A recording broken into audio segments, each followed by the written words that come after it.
videót forgatunk az iskoláról, és bemutatjuk a konyhás néniket is.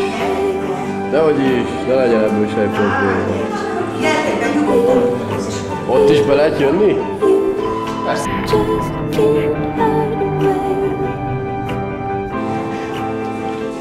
Itt. Dehogy is, ebből se probléma. Nem az ANTS-nek, vagy nem kell megijedni. Ezt a Facebook. Megint na ne! Fiam is fel van! Hova? Itt mi készül? Ez itt egy sütő? Ez sütő. És ja, hogy itt csak melegítik, tehát itt nem készítik? Annak a zsidók és a szapát. Jaj már! Ó, ugyan már, csak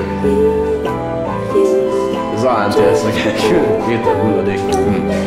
És emberi hulladék, mindenféle. Hogy ne valljál már ezt is.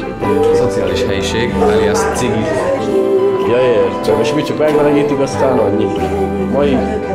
Mai kajasz brokkoli krémleves volt és palacska. Bizony, az a legjobb része talán. És hogy nagyon finom volt, pontosan. Ez belekerül az egész. Hát neveket nem tudok, ne sértődjenek meg, de majd biztos kapunk információt valahonnan. Hát köszönjük szépen a segítséget! Hello! Hát nem tudom, amikor így lesz hozzá elég nyersanyag, és akkor összerakjuk majd az egészet. És hogy lehet ezt megtalálni? Hát megkeres engem Facebookon, Baranyai Ádám, és akkor föl. Baranyai Ádám? Bizony, mint a megye, ahol be fog ugrani.